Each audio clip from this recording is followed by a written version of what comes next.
Bonjour, merci d'avoir monté c'est pas les 300 marches, mais pas loin, je crois, pour aller au Salon Victoria. C'est pas l'escalier de Potemkin, loin de là. Et nous avions donc, je vous parle en tant que président du Comité français d'histoire de l'art, le CFHA, et nous avons le Festival d'histoire de l'art de Fontainebleau, c'est très bien, mais dans 2 ans, en 2024, il y aura un autre grand événement d'histoire de l'art qui sera le Congrès international d'histoire de l'art qui aura lieu à Lyon du 24 au 27 juin, je crois, 2024, fin juin. Donc là, c'est un peu comme ici, on espère que ce sera comme ici, aussi festif, mais c'est quand même une très grande messe d'histoire de l'art qui a lieu à peu près tous les 4 ans, avec 2000-2500 personnes qui se promènent, on va vous l'indiquer, depuis maintenant 10 ans, ou 12 ans plutôt, réellement de manière internationale dans le monde, à la fois dans l'hémisphère nord et dans l'hémisphère sud. Et pour chauffer un peu la salle, alors la salle est un peu clairsemée, on voulait donc essayer de faire des pré-lancements de ce grand congrès international, et en essayant de trouver des événements liés pour annoncer ce congrès. Et en regardant un peu l'histoire, je me suis rendu compte que ça faisait en fait 150 ans que la discipline, à peu près histoire de l'art, organisait des grands congrès internationaux. D'abord de manière relativement souple, plutôt organisée par des associations internationales de langue allemande, on va dire, avec le congrès de Vienne de 1872 et 73, pardon. Puis après, grâce au Comité international d'histoire de l'art, après la Première Guerre mondiale, avec l'appui de la SDN, des congrès réguliers tous les 2 ans ou tous les 4 ans, dont le dernier qui a eu lieu en France s'est tenu à Strasbourg en 1989. Alors pour vous parler de cette histoire des congrès, qui naturellement, vous le comprenez, il y a une histoire de la discipline histoire de l'art, à la fois en tant qu'institution, en tant que domaine de recherche, et aussi naturellement en lien avec le politique et la diplomatie de l'époque. Le Comité international d'histoire de l'art a une association forte avec la SDN, et pendant longtemps le CIHA dépendait de l'ONU, l'Organisation des Nations Unies, de l'UNESCO. Nous avons donc cherché à retracer une histoire en quelque sorte à la fois politique et histoire de l'art de ces congrès. Nous avons donc fait appel à Thierry Dufresne, qui a été... alors c'est une histoire pour l'instant très internaliste. Peut-être qu'on proposera dans 2 ans une histoire très externaliste, mais pour l'instant, on a pris de l'intérieur donc des personnes qui ont assuré la redoutable fonction d'être secrétaire scientifique du Comité international d'histoire de l'art, puisque, on va dire par tradition, la tradition, je ne sais pas si elle a bon goût, mais là au moins elle est facile, par tradition, le secrétaire scientifique d'histoire de l'art est un Français au moins de langue française, d'accord ? De même que le trésorier est suisse, comme par hasard, enfin, voilà. Parce que là, il y a une raison objective. Le compte en banque est en Suisse, ça a été très pratique dans certaines années. C'est les droits suisses, d'accord ? Alors maintenant, on voit que la Suisse est un peu compliquée parfois pour la diplomatie. Vous en parlerez en off, je ne veux pas écouter. Voilà. Donc le secrétaire scientifique est un Français, et donc j'avais demandé aux 3 secrétaires scientifiques qui se sont succédés. Alors du coup, je vais commencer plutôt par Philippe Sénéchal, qui est au centre, qui a été secrétaire scientifique de 1996 à 2004. Puis après, ça a été Thierry Dufresne, qui a été de 2004 à 2014, du coup, 12, 16. J'espère que tu t'en souviens, la date de ta fin de ton mandat, 16. Et normalement, on aurait dû avoir Jean-Marie Guillouette, que j'ai tenu quand même à signaler sur l'écran, qui est secrétaire scientifique depuis 2016, qui a succédé à Thierry Dufresne, mais qui malheureusement, pour des raisons de santé, ne peut pas être là. Pour faire sortir cette histoire de l'art d'une approche trop internaliste et des petits papiers du Comité international d'histoire de l'art, il doit avoir des secrets fantastiques, j'ai demandé à Laurence Bertrand d'Orléac, et donc aux Fondations de la science politique, de venir animer le débat pour remettre un peu du politique, des questions plus générales, d'intérêt à la fois d'histoire culturelle, d'histoire politique, mais aussi d'histoire de l'art. Je connais Laurence, pour animer la discussion. Et je cède la parole à Laurence, que je remercie encore d'avoir accepté cette tâche. Merci beaucoup Olivier. Je me demandais pourquoi vous m'aviez fait venir. Maintenant, je commence à comprendre. J'avais mes hypothèses, comme toutes les historiennes, évidemment.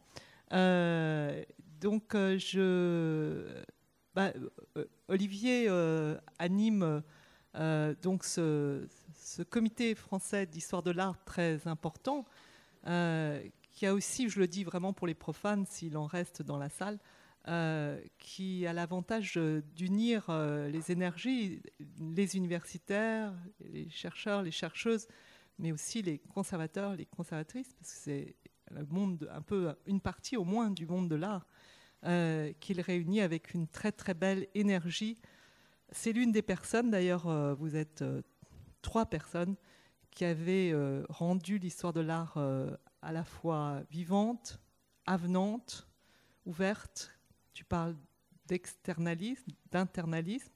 En effet, on travaille beaucoup à ouvrir. Alors, moi, j'avais pensé que vous m'aviez invité parce que Sciences Po a 150 ans aussi. J'ai un de nos brillants étudiants qui est là. On a été, je vous signale, quand même fondé 1 an avant ces congrès. Alors pourquoi ? Parce que Émile Boutmy, notre génial créateur, était historien de l'art, historien de l'architecture grecque, et j'y vois évidemment un très bon présage. Je pense que tout ça a une logique. Il y a pas un plan divin, mais un plan stratégique et politique, comme tu disais. Refaire, disons, la gouvernance, refaire le monde, refaire... Et je pense que ça n'est pas un hasard si Boutmy a voulu créer, disons, une école autour des sciences humaines et sociales. Au fond, parmi les sciences humaines et sociales, il y voyait l'histoire de l'art, ce qui n'est pas si mal pour l'époque. Mais enfin bon, il n'est pas le seul. Hein. Et il orgnait sur 2 modèles, qui étaient le modèle anglais et le modèle allemand, qui était pourtant l'ennemi, hein, les Prussiens. C'est dire qu'il faut toujours regarder les ennemis et pas seulement les amis. Ils nous apprennent parfois autant, sinon plus, que les amis. Mais écoutez, je vais vous avouer quelque chose. J'ai assisté à certains de ces congrès, mais pas suffisamment. Et donc, en fait, j'ai aussi accepté pour apprendre l'histoire de ces congrès. Et là, je remarque que nous avons 2 personnalités qui ont dirigé donc, cet organisme de main de maître assez longtemps pour pouvoir nous en parler sérieusement et en profondeur.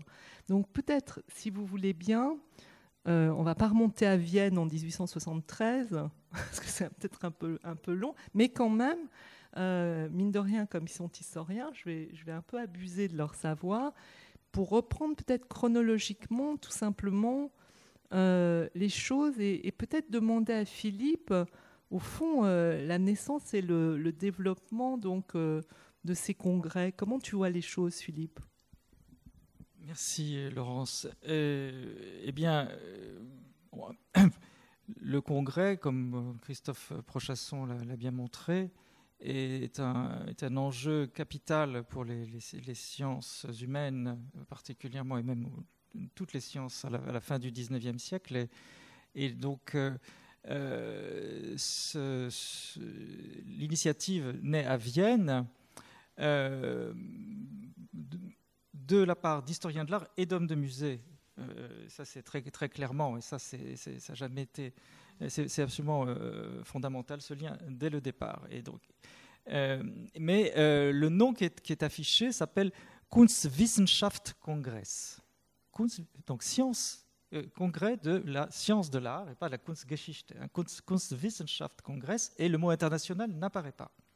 C'est une initiative donc, des mondes germaniques, on va dire, qui ont une avance absolument capitale sur le plan académique, puisque souvenons-nous que si Burckhardt a une chaire à Zurich en 1855, si la chaire est créée 10 ans avant, en 1863 à Vienne, la France doit attendre 1899 pour que soit créé un enseignement d'histoire de l'art pérenne à la Sorbonne. Donc rien de plus normal que ça se passe où il en existe de façon officielle. Et évidemment, les Viennois et les Germaniques, pour se dire, en profitent goulûment. effectivement, les premiers congrès ne se passent que dans des pays germanophones, ou en tout cas où l'allemand ne pose pas de problème, puisqu'il y a eu, n'oublions pas qu'il y a quand même eu 1898 à Amsterdam, mais quand même, c'était quand même le fait germanophone était déterminant. C'est seulement en 1902, au 7e congrès à Innsbruck, que le mot congrès international d'histoire de l'art apparaît.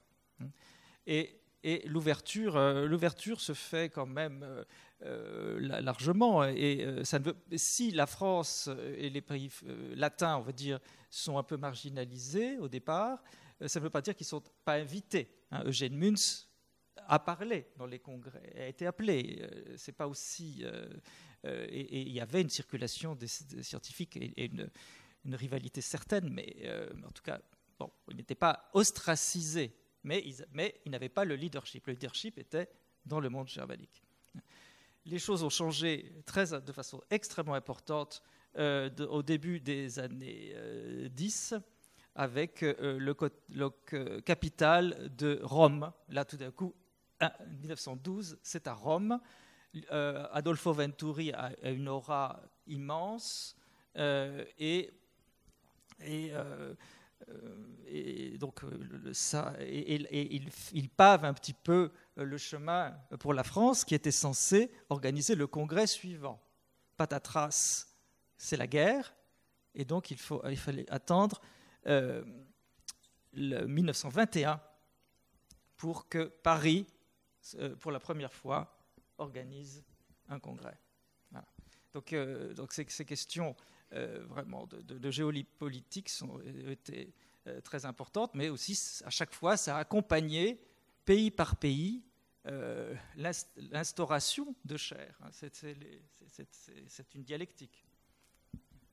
Alors je vous rassure, le Festival de l'Histoire de l'Art est aussi un haut lieu diplomatique. Si vous n'en aviez pas conscience, j'insiste là-dessus parce que c'est toujours un exercice on n'invite pas n'importe qui. On veut être fiers de nos pays et de nos mécènes, au passage. Donc, peut-être un mot, Thierry, tu veux rebondir sur cette historique, sur les débuts des débuts ? Oui, ou suivre, merci Laurence, et merci Philippe. Philippe a tout à fait montré le berceau de cette affaire, effectivement, germanique, et assez rapidement, la configuration européenne, j'y insiste, parce que je crois que le grand changement que j'essaierai de vous montrer plus tard, c'est une véritable internationalisation. Ce que vous voyez sur la carte, qui est une carte déjà un petit peu ancienne, mais qui correspond au fond au comité qui existe aujourd'hui. Il faudrait y rajouter l'Inde, que nous avons fait entrer également. Mais vous voyez que désormais, le rayonnement et la structuration du Comité international d'histoire de l'art est véritablement mondial. Restent deux grands endroits où nous sommes faibles, et un où je le regrette d'autant plus vu la conjoncture, c'est que nous avons toujours eu du mal en tout cas en histoire de l'art, à joindre vraiment nos collègues russes. Je me souviens qu'on a essayé avec Philippe et donc nous n'y sommes pas parvenus. Moi j'ai écrit, j'ai des lettres, on me disait que les personnes que je contactais étaient soit mortes, soit etc. Bon, et donc effectivement, je n'ai pas réussi. Donc il y a le monde russe, évidemment le Moyen-Orient et l'Orient, et puis ce grand trou de l'Afrique qui, je dois dire même avec ma grande tristesse, c'est qu'on avait réussi à créer à Paris en 2007 un comité d'Afrique du Sud à Cape Town, et donc je viens d'apprendre que finalement la nation arc-en-ciel n'est plus là, ne paye plus sa cotisation, etc. Il faut que vous compreniez combien, et c'est pour ça que je suis très heureux qu'il y ait des jeunes gens, il faut le dire, et de tout âge, parce que c'est vraiment une affaire de volonté, je crois, individuelle, d'engagement. Et souvent, ça tient à très peu de monde, ça tient à quelques personnes qui ont voulu entrer. Je me souviens très bien de ces jeunes femmes noires qui nous avaient accueillis, puis qui avaient fait un comité arc-en-ciel avec, et finalement, ça n'a pas marché. Donc, en effet, comme l'a dit Philippe, on a une base européenne. Le comité commence à fonctionner au congrès de Bruxelles en 1930 en fixant des règles assez précises, c'est-à-dire un congrès tous les 4 ans, un ou deux colloques, hein, Philippe, au départ c'était 2 colloques intermédiaires. Donc il y a le congrès qui est vraiment l'étape majeure, c'est tous les 4 ans. Et ensuite, ces colloques intermédiaires qui permettent justement on en a eu un en Afrique du Sud, on en a eu un en Inde, qui permettent au fond de faire le point par ère géopolitique sur l'histoire de l'art, sur les thématiques et de renouveler incroyablement nos méthodes. Donc c'est vraiment à partir de 1930 que les choses se mettent en place. Alors pour rendre les choses, puisque nous sommes entre nous, et on ne va pas dévoiler des secrets immenses, mais quand même, c'est un bureau où Philippe et moi sommes allés souvent. C'est à l'INHA, c'est le fameux bureau 501. 501, où là, bien, vous reconnaissez l'écriture de Philippe et la mienne, c'est-à-dire nos classeurs. C'est là que le secrétariat scientifique du Comité international de l'art a ses archives. Alors effectivement, je crois qu'une histoire doit être faite de ce comité. Heinrich Dilly, en 2010, dans la revue germanique, avait souligné que c'était quand même incroyable qu'on n'ait pas fait cette recherche. Il y a eu au congrès, alors je vous montre les derniers congrès, mais je crois que je n'ai pas répondu vraiment à ta question, mais ça ne fait rien comme on est en petit comité. Je vous montre, vous voyez, les dernières activités. Hein, Philippe commence à Amsterdam en 96. Le thème est Memory and Oblivion, donc le mémoire et oubli. Donc ça correspond dans les années 90 à ces thématiques liées aux monuments. Il y a eu la chute du mur de Berlin, il y a eu l'enlèvement des monuments, il y a eu toute une série de réflexions.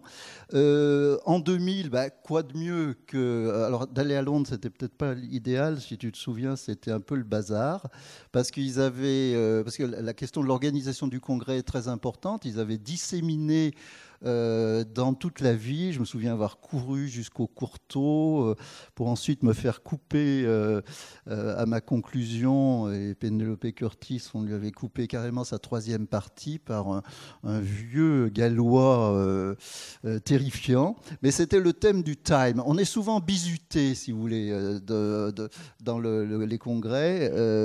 Donc j'avais assisté à celui de 96. On s'était vu avec Philippe. J'ai parlé et parlé moins longuement que je n'espérais, puisque j'ai été coupé dans Time à Londres. Ensuite, j'ai été élu secrétaire scientifique prenant la succession de Philippe à Montréal. Et là, c'était sur la question des territoires, Sites and Territories of Art History. Et vous voyez qu'en fait, ce qu'a dit Philippe me paraît très juste, c'est-à-dire qu'il y a un effet de double bind, si on veut, d'effet en retour.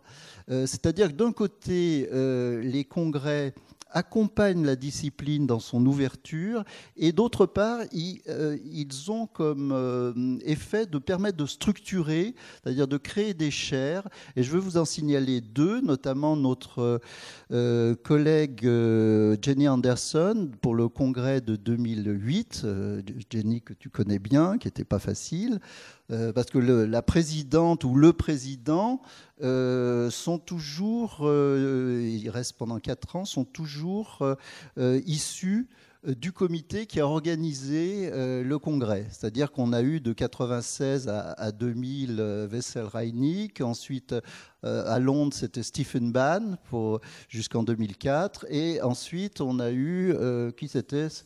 C'était Ruth. Ah oui, c'était Ruth Phillips. Ah oui, merveilleuse Ruth Phillips. Et une anthropologue. Voilà. Et donc, chacun apporte au fond sa touche.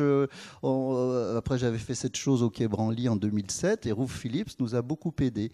Et vous voyez, en 2008, Jenny Anderson, l'Australienne, profite du colloque, qui est un vrai colloque. Je crois que ça a été un colloque important, hein, parce que c'était Crossing Cultures. On a, sur les questions d'hybridité, sur les questions de rencontre des cultures, y compris jusque dans les conflits. Et elle a fondé en même temps son institut d'histoire de l'art. Vous voyez, et c'est la même chose. Alors, Nürnberg, c'était The Challenge of the Object. Beijing, notre collègue Lao Zhu, a fondé aussi à Shanghai un World Art Institute donc, qui fonctionne. Donc il y a un effet à la fois d'accompagnement de l'ouverture de la discipline et de structuration, hein.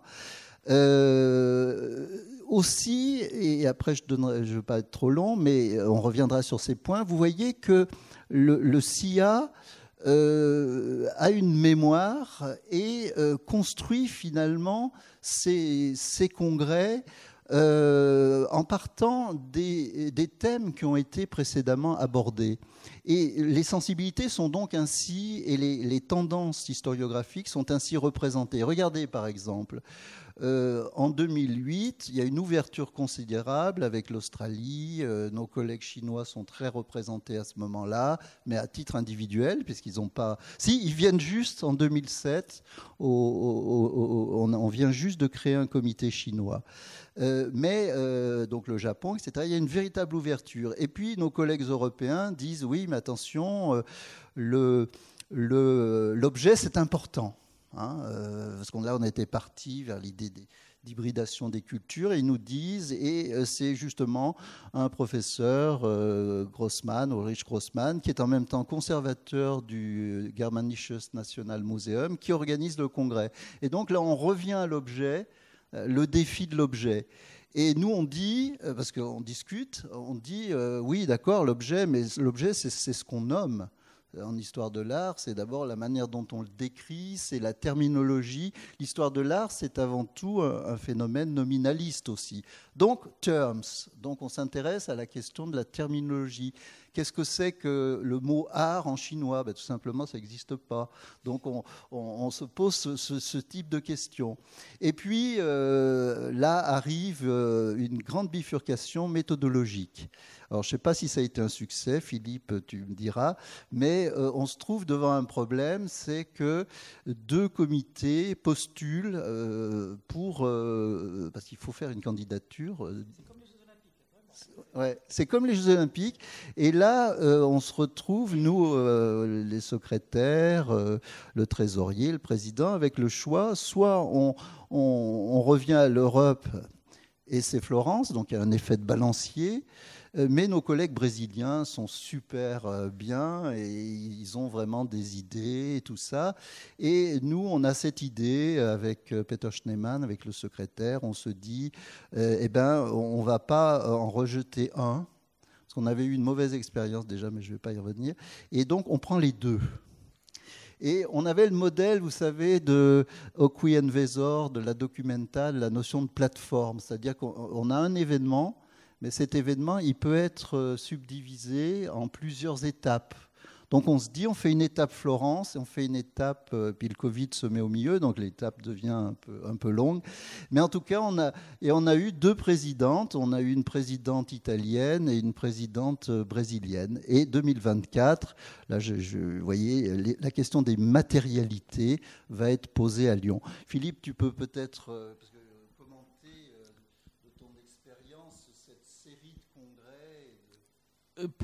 Pour les derniers, oui,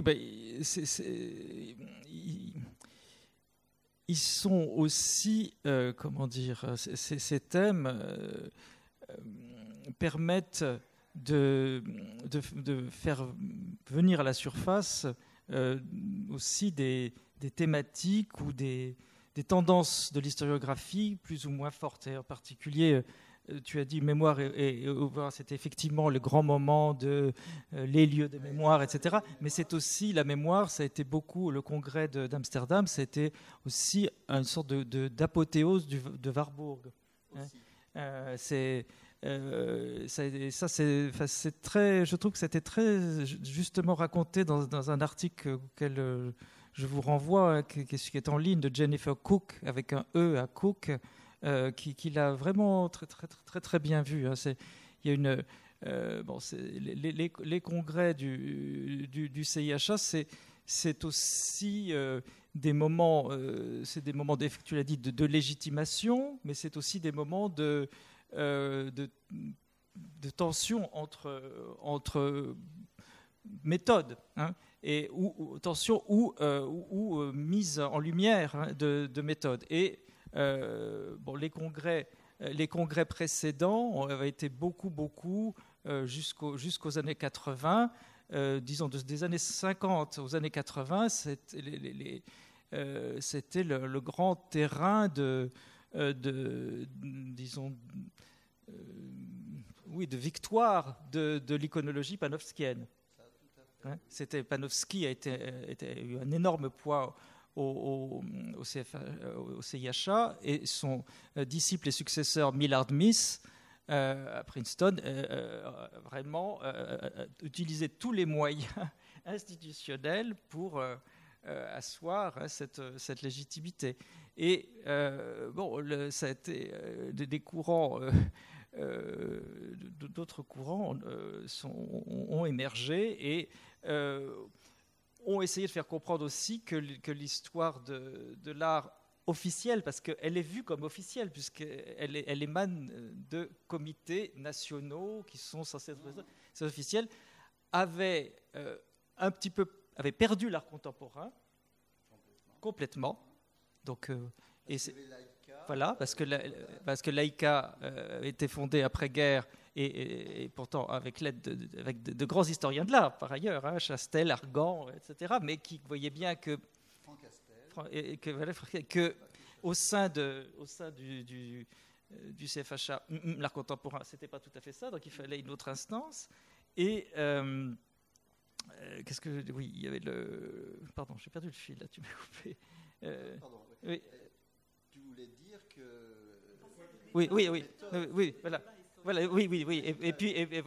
Et puis, pendant les années 60-80, il y avait quand même eu les révolutions dans les sciences humaines en France, hein, le structuralisme, etc., et qui alors n'étaient pas du tout regardés, et n'avaient pas leur place dans ces instances.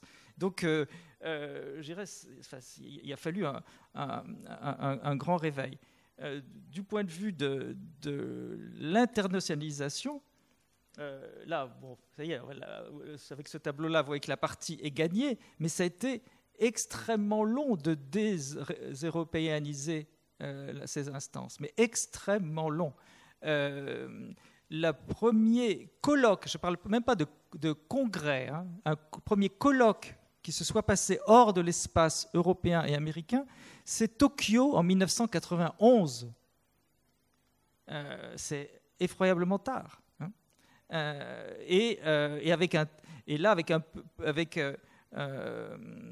Donc c'était Suji Takashina, hein, sur un colloque sur le Japon et l'Europe dans l'histoire de l'art.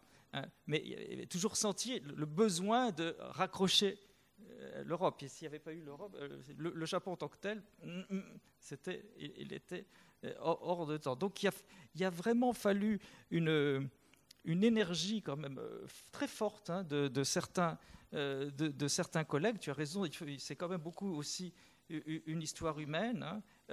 C'est beaucoup la volonté très très forte, hein, d'Irving Levin. Hein.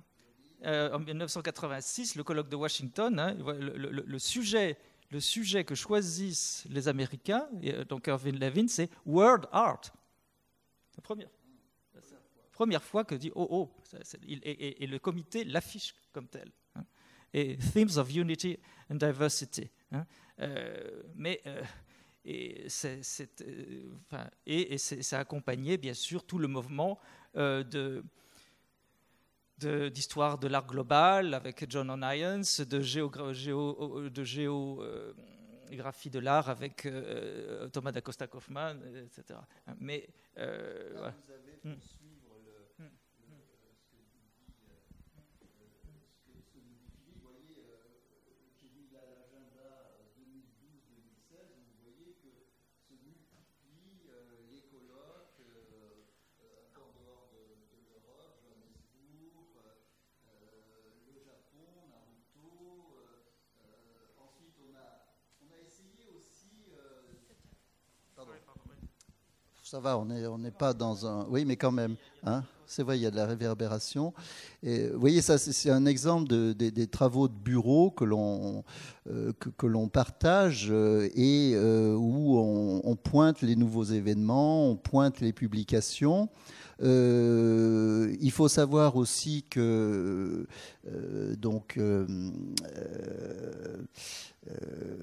tu l'as rappelé tout à l'heure, Olivier, que le comité d'histoire de l'art était, jusqu'à une époque récente, c'est bien, on a une sorte de célébration musicale, et wang wang, ou je ne sais pas comment tu dis, était dépendant du CIPCH, hein, du comité, du Conseil international pour les sciences humaines et la philosophie et les sciences humaines, pendant très longtemps. Alors, c'était quelque chose dont on a souhaité, nous, un petit peu s'affranchir parce qu'on était bien plus avancé qu'eux, souvent.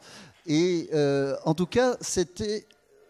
Là, on a de la chance, mais c'est pas une musique très océanienne. Hein.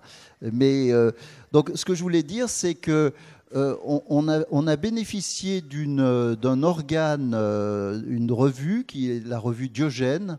Donc en 2010, par exemple, on a fait un grand numéro de cette revue Diogène qui a été consacrée à l'histoire de l'art.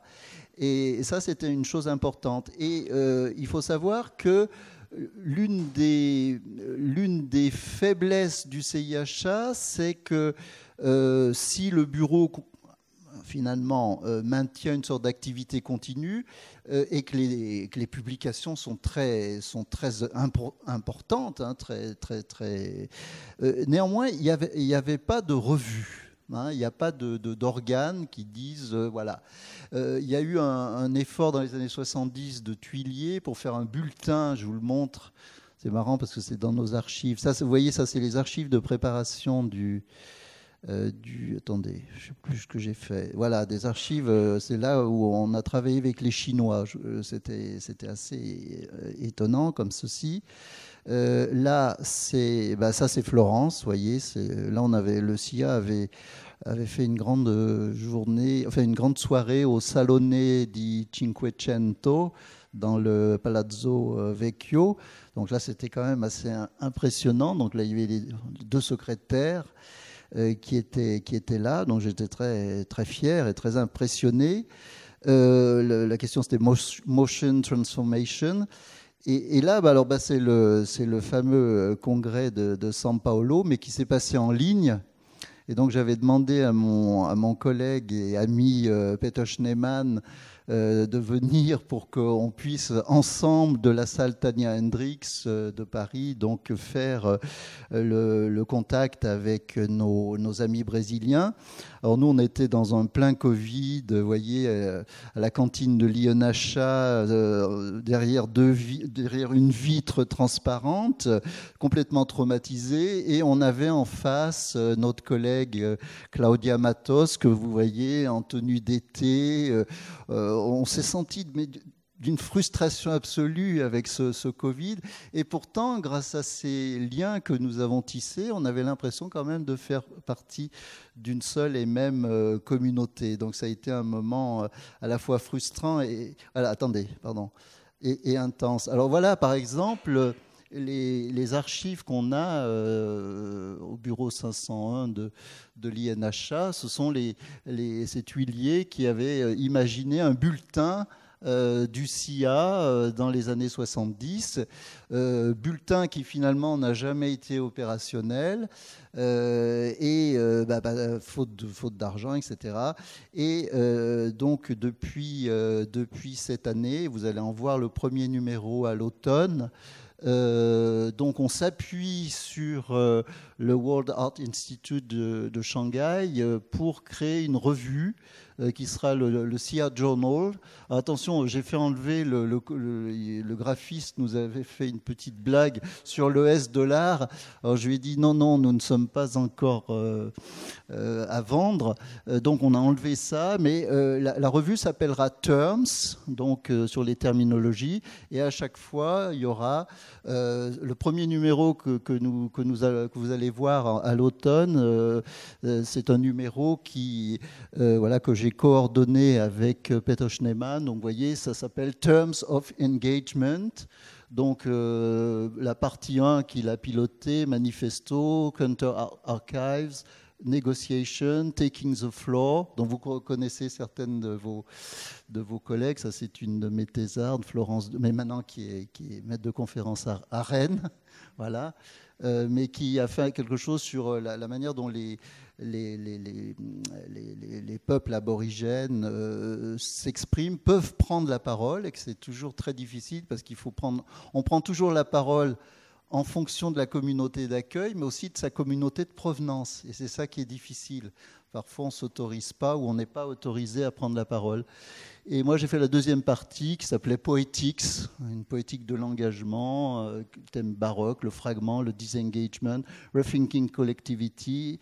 Et puis Dan Carlom, qui est un collègue suédois, qui nous a proposé un néologisme, qui dit qu'en ce moment, on parle toujours de la notion de terminality, c'est à la fois quelque chose qui se termine, the end of, et puis c'est en même temps quelque chose qui se nomme et qui peut-être se repense.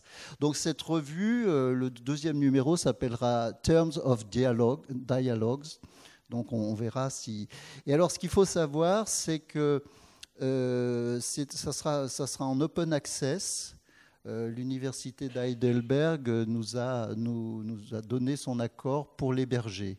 Et donc la partie papier sera publiée par Shanghai Commercial Press, mais en tout cas, ce qui est bien, ce sur quoi on a milité, c'est que ça soit en open access.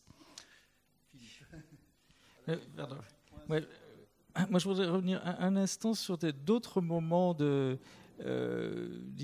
géopolitique. Un peu plus lointain, pour dire, tout avait très bien commencé pour le monde germanique, et puis avec la Seconde Guerre mondiale, déjà avec les années 30, l'élite intellectuelle fuit et vient s'implanter et féconder le monde anglo-saxon, c'est bien connu, et l'Allemagne devient paria, absolument paria. Effectivement, en plus, elle conserve un peu trop d'anciens professeurs qui sont mouillés avec les régimes précédents. Et c'est seulement en 1964 que l'Allemagne, de haute lutte, parvient à organiser à nouveau un congrès à Bonn, avec le grand Herbert von Einem, qui lui était irréprochable. Mais bon, c'était quelque chose de pour eux très très douloureux. Ils avaient perdu leur génie, beaucoup.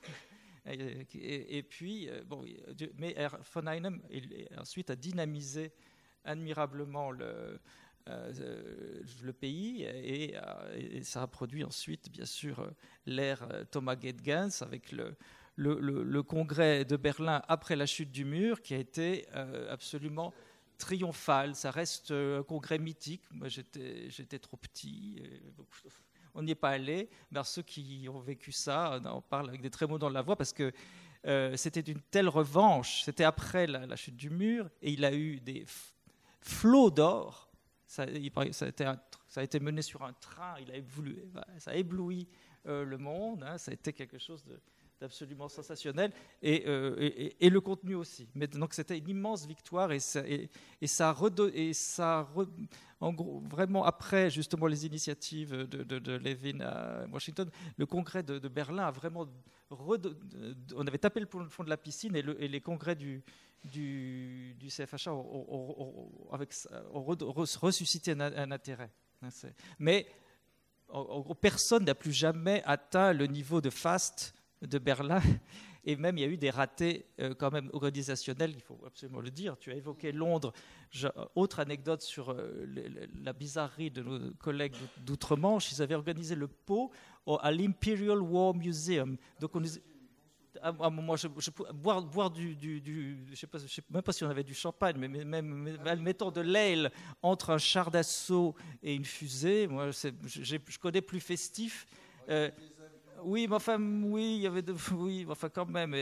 Les statuts les congrès sont censés, d'après les statuts, créer entre les membres, entre les historiens de l'art, des liens d'amitié personnelle.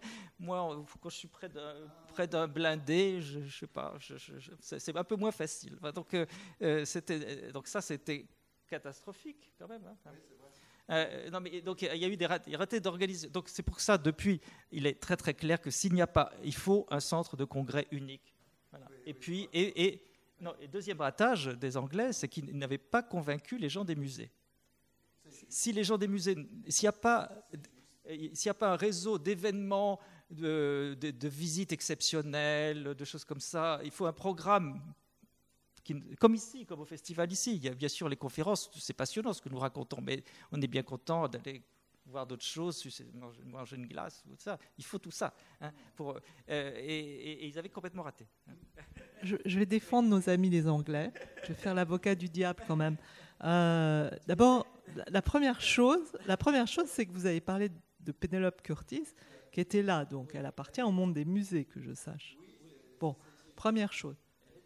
Non, mais c'est vrai qu'elle s'est fait couper la parole, donc ça, c'est mauvais signe. Bon, deuxième chose, Philippe, il y a quelque chose qui s'appelle l'humour anglais, et apparemment, vous n'avez pas saisi la subtilité de l'humour anglais. Et entre nous, voilà, exactement. Et troisième chose, une historienne de la guerre ne peut évidemment que voir là une opportunité extraordinaire dans un musée extraordinaire de précisément appeler à la paix dans un musée de la guerre. Enfin, ça me paraît l'évidence même. J'aurais eu la même idée, que nos amis anglais. Mais bon, je sais maintenant que si j'organise quelque chose, je n'ai pas intérêt à le faire au musée de l'armée. Mais moi, je crois qu'il faut détourner justement les lieux. Et d'ailleurs, on a fait venir Jean-Yves Joannet du point de vue poétique, qui a fait une action au musée de l'armée. Tout le monde en a encore un souvenir ébloui, parce qu'on passait dans ces salles justement et qu'il y avait un concert. Enfin, c'était magnifique de détourner la guerre. Non ? Je veux bien t'entendre, mais j'ai quand même les archives des choses, c'était vraiment, ils se sont rattrapés là parce que les autres ne voulaient pas. Donc ça finit là, bien sûr qu'on peut le retourner de façon positive et plaisante, mais c'est que les autres n'avaient pas joué le jeu. Deuxième grand ratage, c'est les publications. Alors, ils ont publié 2 sessions, mais c'est quand même mieux que Montréal qui n'a rien publié du tout. Donc c'est une énorme tâche que d'accepter une telle charge.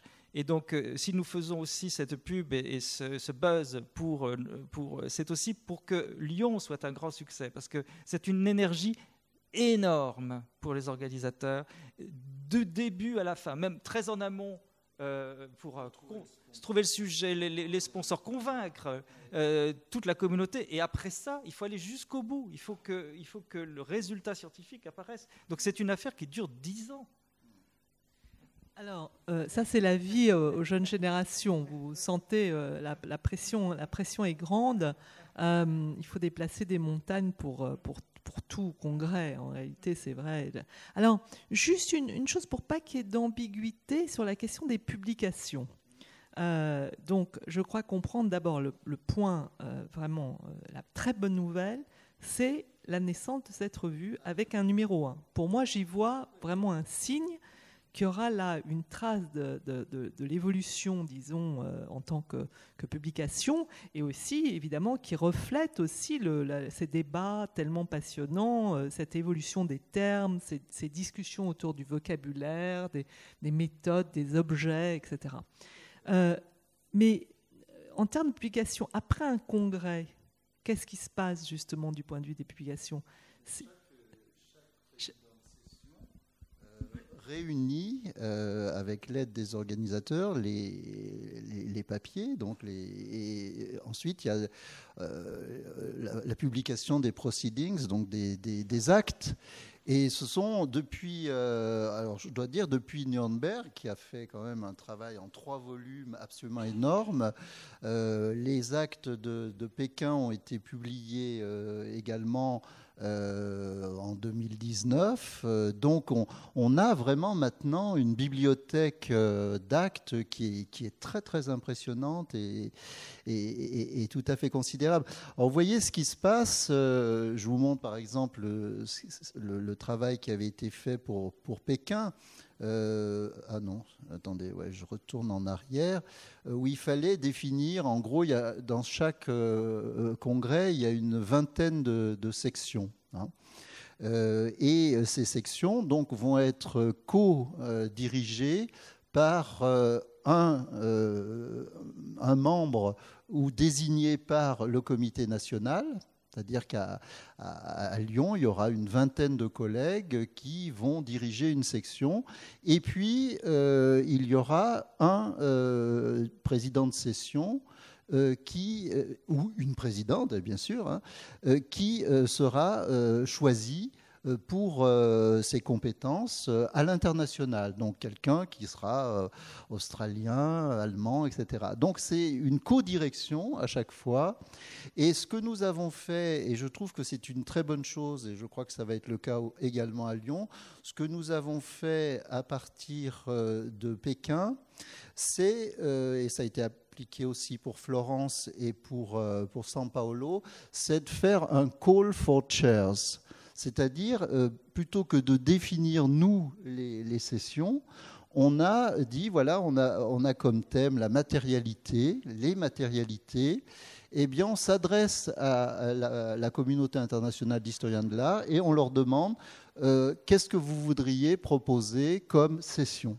Hein, sur le thème de la matérialité, qu'est-ce que vous voudriez faire?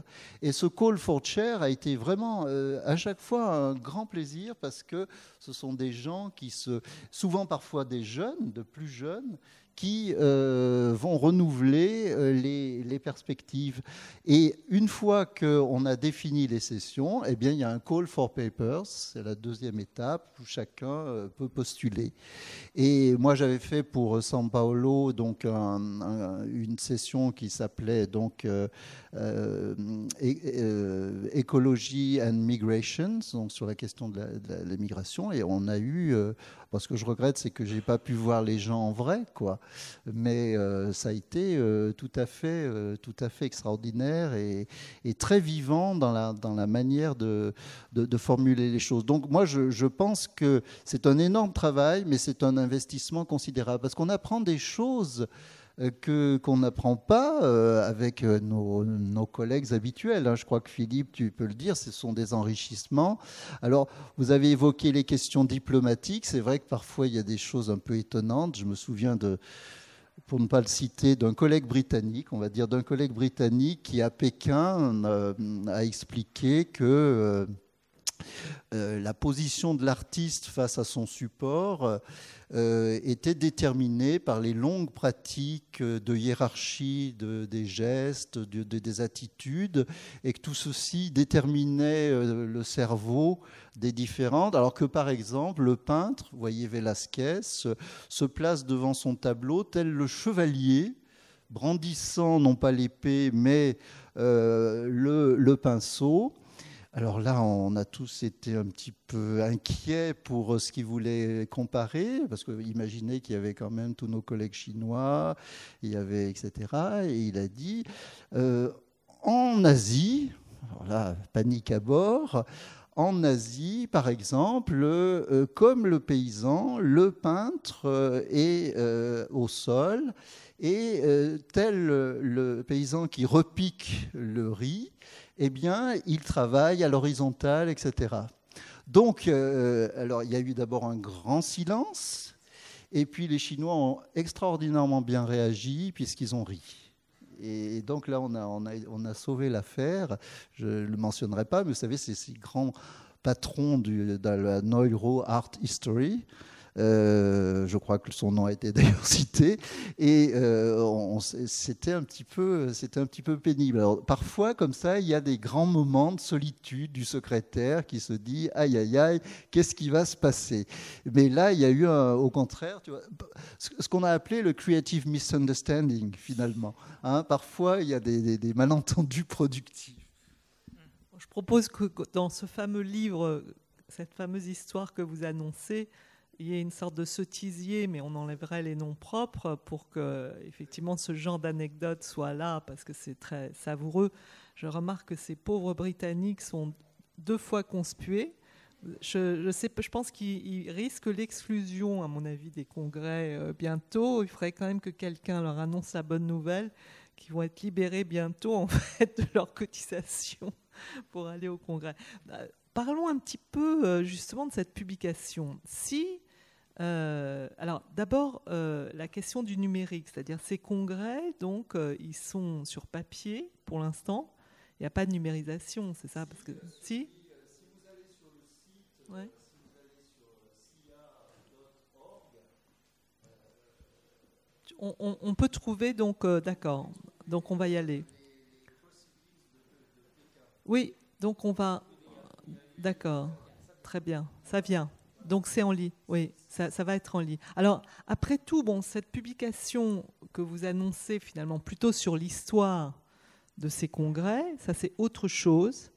Et évidemment, quand il n'y a pas eu d'histoire, nous on s'est posé le problème à Sciences Po quand même, ça fait 150 ans, il n'y a pas eu une seule histoire, enfin Richard Descoings a écrit son histoire, mais qui est évidemment la sienne, si je puis dire.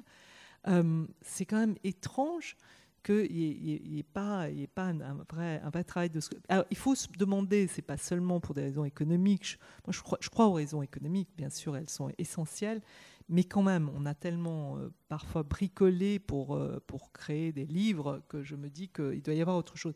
C'est très complexe, en fait, cette histoire. Et en même temps, je suis très ravie de vous entendre, je trouve ça passionnant, vraiment. Et donc, en fait, il y a toute une histoire orale aussi, je crois. Est-ce qu'il y a eu des enregistrements, d'une part, et d'autre part, est-ce qu'il n'y aurait pas des archives à constituer sur, par exemple, bon, là, on vous interviewe sur ces congrès, mais ce serait très important, je trouve, de fabriquer de l'archive, quand même, avant de faire ce livre. Ce qu'il faut reconnaître, c'est que l'existant, par définition, étant donné un comité international, l'existant est évidemment dispersé. Par exemple, tu as évoqué le congrès de Nuremberg de 1800, enfin congrès de Nuremberg, entendons-nous, de 1893. Je sais que quand Ulrich Grossmann nous a reçus au Germanisches Nationalmuseum, il y avait toutes les archives de ce congrès de 1893. Donc c'est vrai que c'est très dispersé, donc il faudrait probablement une équipe internationale. Et comme tu l'as compris, il y a des questions diplomatiques. Tu as évoqué Panofsky en 1930, je crois que c'est Heinrich Dilly qui le raconte, arrive quelqu'un qui est Friedlander, qui est quand même pas n'importe qui au congrès de Bruxelles, et tout le monde est surpris qu'il prenne jamais la parole alors qu'il est l'allemand, etc. Mais il avait tout simplement pas été accrédité par son propre gouvernement, ce qui fait qu'il ne pouvait pas parler. Et Panofsky explique ça dans une de ses lettres. Donc il y aurait toute une... Alors on a reçu récemment des demandes de différents doctorants qui voudraient constituer, mais je crois que c'était l'idée de Jean-Marie, peut-être mais je ne sais pas ce qu'il va finalement faire, mais peut-être d'animer un groupe. Moi je pense que Philippe aussi, on serait tout à fait d'accord pour y participer, et puis pour rassembler tous ces éléments, parce qu'il faut forcément que ça soit une histoire plurielle, une histoire à plusieurs voix, et des enregistrements, il y en a quelques-uns. Par exemple, le Covid nous a permis d'enregistrer São Paulo. Je pense qu'un des secteurs les plus intéressants, à mes yeux, c'est la situation dans les pays de l'Est, et en particulier du congrès de Budapest en 1969. Donc pour peu de pays de l'Est étaient membres du CIHA déjà. La Pologne, la République tchèque et la Hongrie. C'est très peu, c'est tout. Les autres, la Russie, c'était oui, non, peut-être, etc. Mais que trop. Hein? Oui. Ouais. Bon. Et puis il y avait il y a eu la Yougoslavie. Hein? Pardon? Oui. Oui, oui. On va poser les questions après.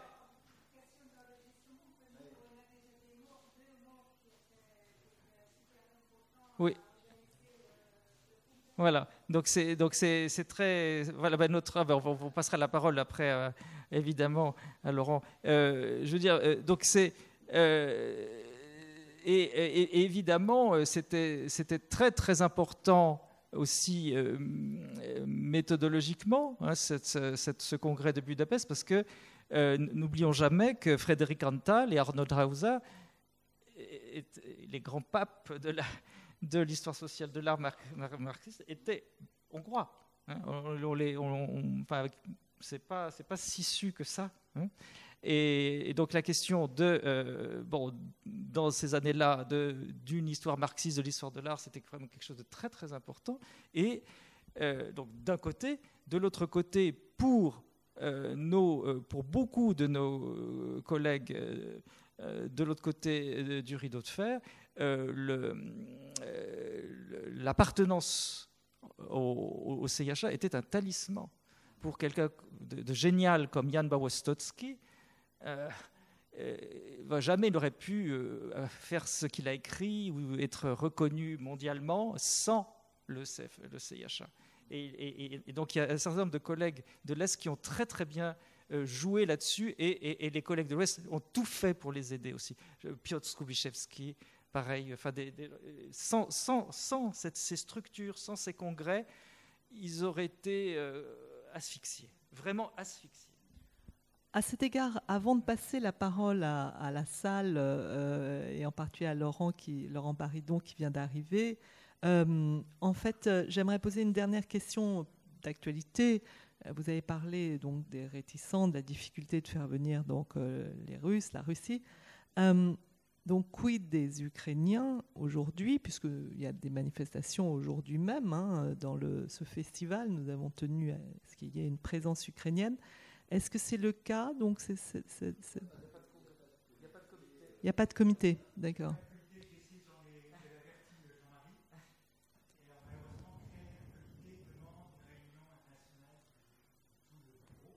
Alors,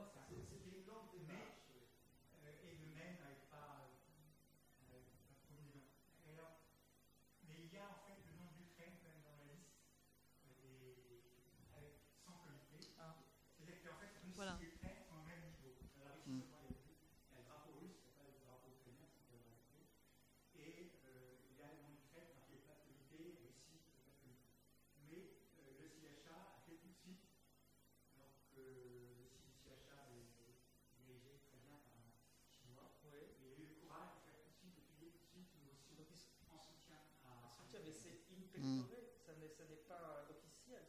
Si, c'est quand même sur le site. C'est quand même sur le site. De vote. Non.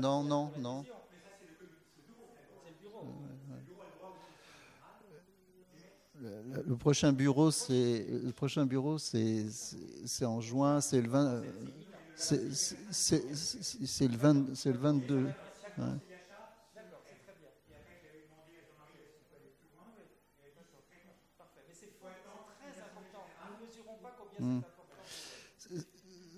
Voilà, et ce que je voulais rajouter par rapport au pays de l'Est, c'est que Jean-Marie m'a dit que la Géorgie venait d'être admise. Donc ça, c'est une chose quand même qui est nouvelle par rapport à la carte que je vous ai montrée tout à l'heure, ce qui prouve qu'il faut toujours se battre.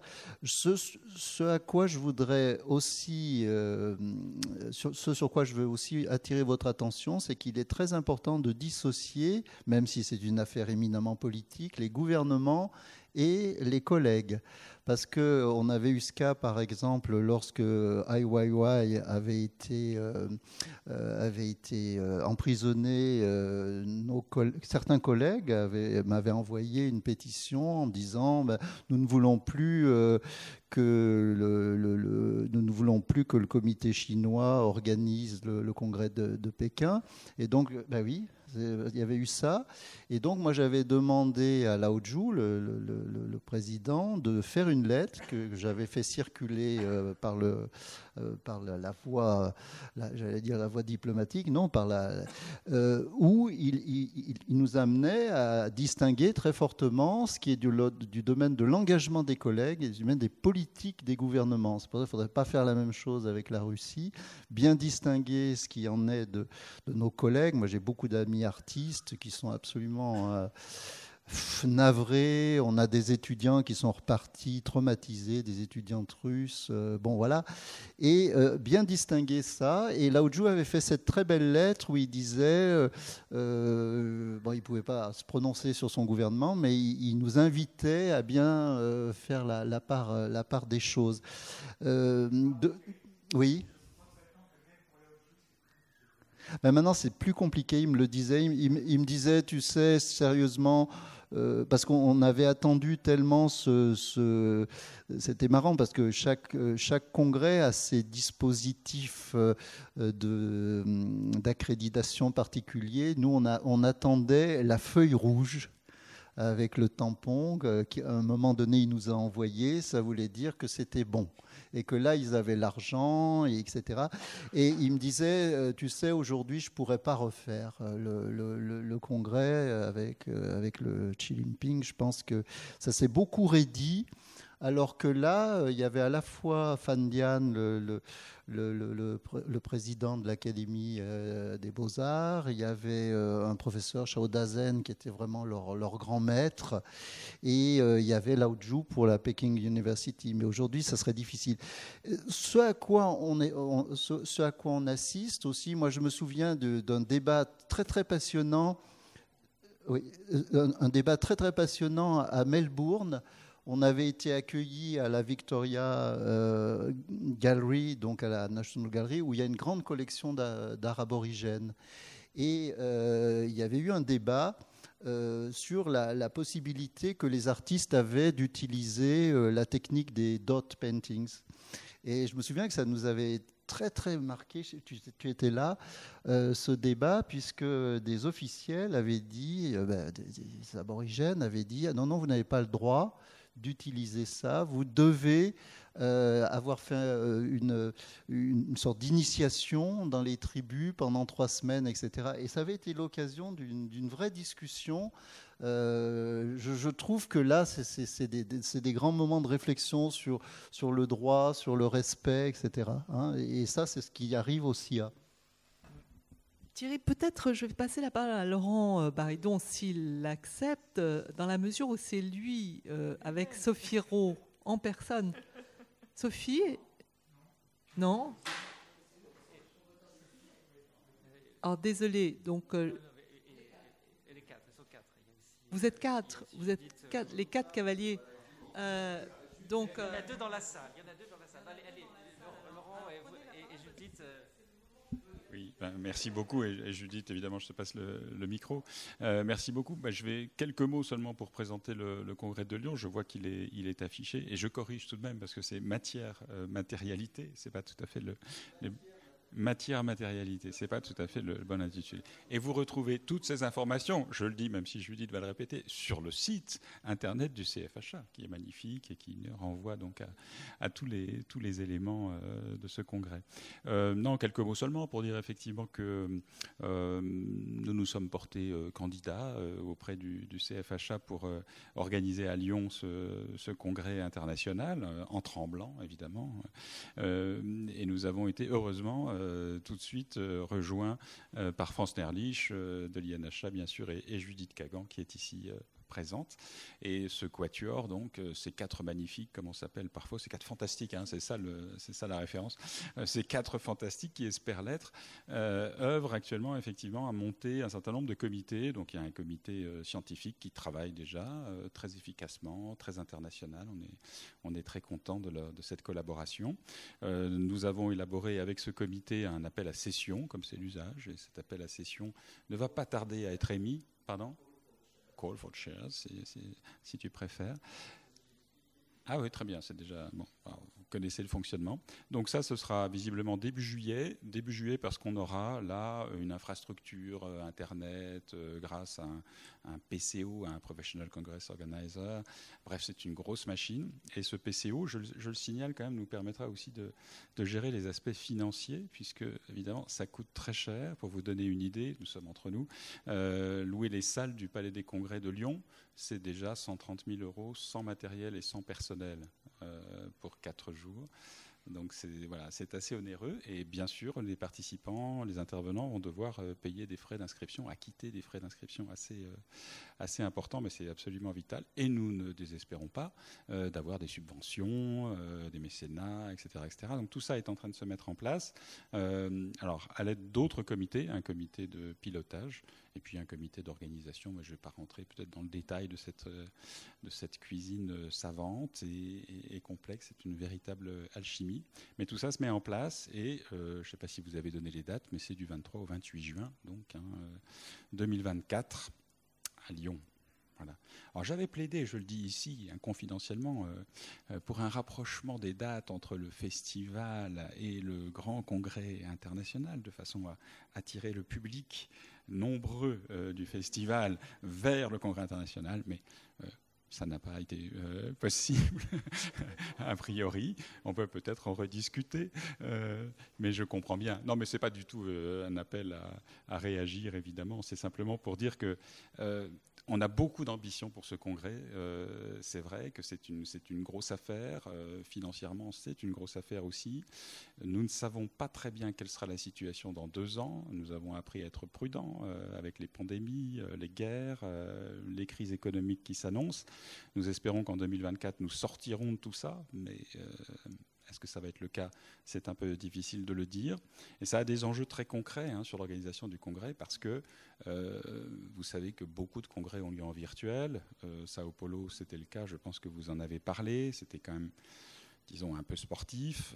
Parfois, ça a bien marché, mais pour d'autres sessions, c'était plus compliqué.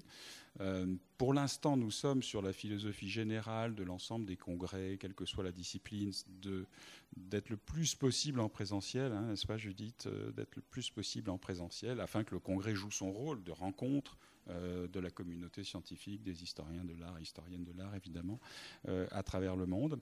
Mais peut-être qu'il faudra nuancer cette position et avoir davantage de choses en hybride. Ce qui est certain, c'est que nous aurons beaucoup d'événements en ligne, de façon à créer un effet d'appel, un effet d'attraction, qui fera vivre le congrès en amont, mais aussi en aval, parce que je crois que c'est très important.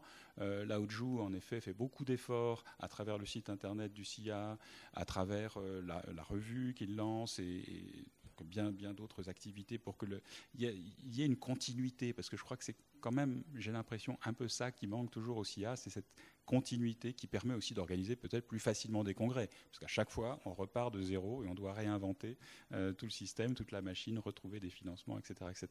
Donc peut-être que cet effet de continuité, on va essayer de le favoriser avec davantage de présence par des manifestations, par évidemment la mise en ligne de captation, etc., etc. Voilà, pour quelques mots. Merci.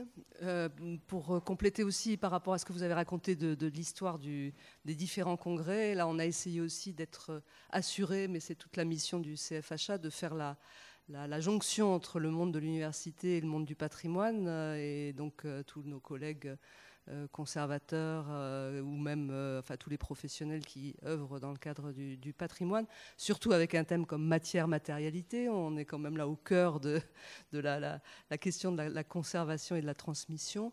Et donc on souhaiterait pouvoir, en amont du congrès, commencer à habituer nos collègues français de toutes les associations professionnelles qu'il va y avoir cet événement, et donc on va sans doute à l'automne tenter de rassembler toutes les associations du secteur qui sont plus par domaine ou par discipline pour les sensibiliser, faire en sorte qu'il y ait des réponses à l'appel à session. C'est l'enjeu. Je disais à Olivier, Lao Tzu nous a écrit il n'y a pas très longtemps, nous expliquant par le menu la manière dont il s'était organisé. Et moi, j'ai apprécié beaucoup le fait qu'il y avait non seulement le représentant du pays et un international, mais aussi un jeune, un doctorant. Et c'est aussi notre souhait de pouvoir capter toute la population étudiante, toutes les personnes qui sont en formation, faire que cet événement soit aussi leur. Voilà, c'est aussi cette ambition-là. On part avec beaucoup d'ambition et pour l'instant, le budget, on est en train de le constituer. Hein, donc voilà, c'est avec cette idée un peu aussi, on voit bien aussi l'exemple qui est mené ici maintenant depuis 10 ans, le fait que l'intergénérationnel, l'intermétier, voilà, c'est aussi à ça qu'on voudrait arriver. Surtout que le thème s'y prête. Là, dans la discussion qu'on a eue autour, le texte de base a été préparé par Sophie Rowe et Laurent Baridon. On a ajusté, on a rajouté des touches ici et là, mais l'essentialité, ce qui est important, et justement au travers des termes, hein, on a beaucoup discuté sur les thèmes possibles. On voit que ça fait aussi intervenir les scientifiques de la conservation, les artistes bien entendu. Enfin voilà, c'est aussi l'idée de dépasser la stricte, en tout cas l'aspect, je dirais, théorique de l'histoire de l'art en essayant de le brasser dans tous les domaines, de bout en bout en quelque sorte. Voilà. Et puis je finis juste pour faire aussi la promotion du site du Comité français d'histoire de l'art, pour dire que si Laurence veut aller voir sur le site du CFHA, on a mis avec Jean-Marie une petite histoire donc il y avait le texte de Thierry que vous aviez fait en 2016, je crois. Jean-Marie l'a revu un peu à sa façon, voilà, une petite brève, voilà. Voilà, c'est ça. Et puis Jean-Marie en a refait un autre, et surtout on a fait un travail de recherche bibliographique, puisqu'on a la chance d'avoir pu trouver en ligne un certain nombre d'ouvrages, Diogène, vous en avez parlé, Jennifer Cook, etc. Donc tout est accessible sur le site du CFHA. Tout ce qui est disponible est accessible. Voilà. Ah ben là, oui, il faudrait peut-être éventuellement fermer, mais c'est... La donnée est unique, hein, donc vous pouvez y renvoyer. Vous renvoyez sur le site du CFHA. Voilà. Vous vouliez poser une question ? Non, je vais la...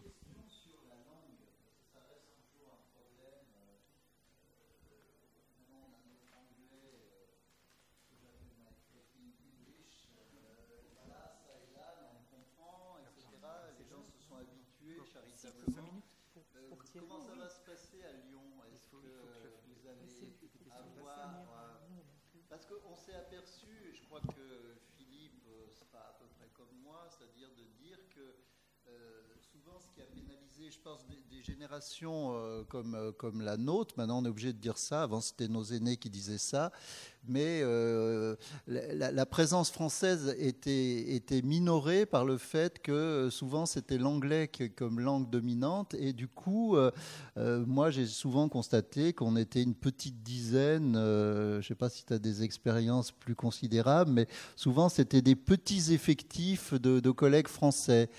Et là, comment ça va se passer? Parce que je crois qu'on a une chance unique qui n'a pas été saisie malgré tout à Strasbourg pour que vraiment de jeunes gens s'impliquent complètement à l'échelle internationale. Quelle va être la politique avec le chinois? C'était particulier parce qu'on a eu des sessions complètement en chinois et transcrits en plus ou moins bien en anglais. C'était vraiment compliqué, mais ils avaient fait ce travail sur 2 écrans. Mais là, est-ce qu'il va y avoir beaucoup de communication en français? Est-ce que tous les Français vont faire un effort de parler anglais? Comment ça va se passer? Est-ce que vous l'avez évoqué ou pas?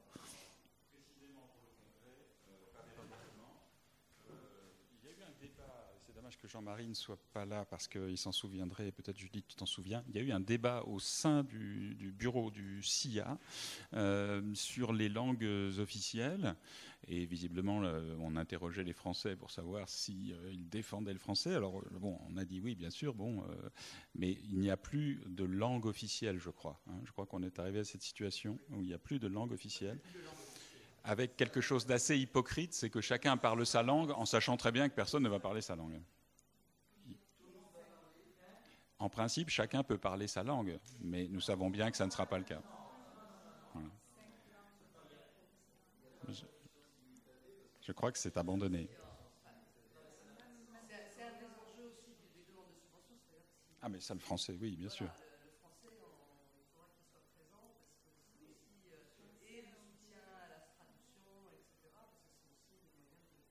Ça, tout à fait. Absolument. Je confirme que, bien sûr, les Français parleront français. Ça va de soi.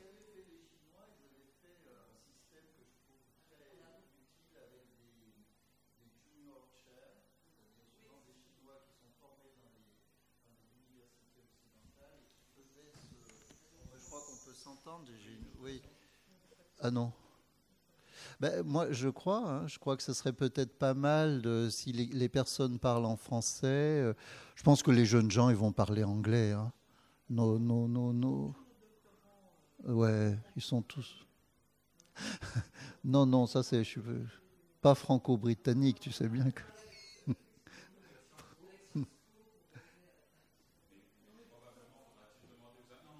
Ouais.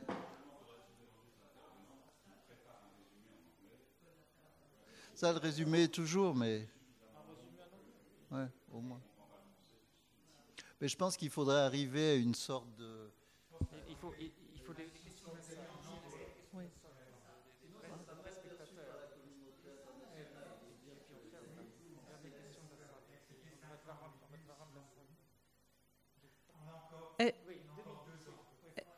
Alors, on a 2 ans et on a en fait quelques minutes pour une ou deux questions de la salle, si vous voulez bien. Est-ce que vous avez, ou on peut continuer à discuter entre nous en descendant le grand escalier?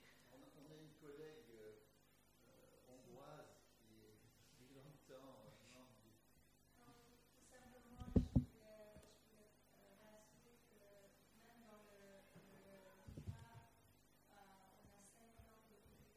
Voilà.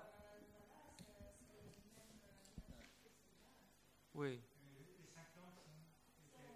Français, allemand.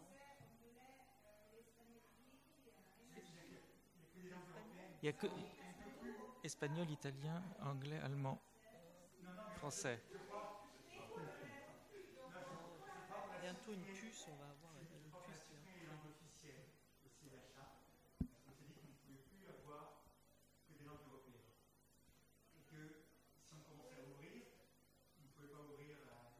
Ouais, ça avait été posé, la question du japonais, c'était compliqué.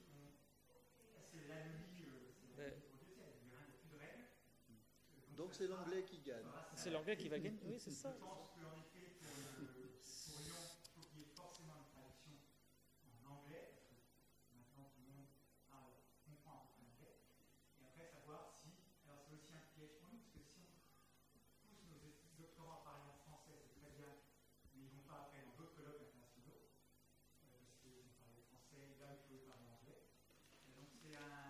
Il faut dire aux jeunes gens qui n'auront personne s'ils parlent. Mais si on ne parle pas sans leur complément, donc on va parler français, ils ne voudront pas. Alors je pense que ça bouge quand même. Bon, ça c'est... Oui.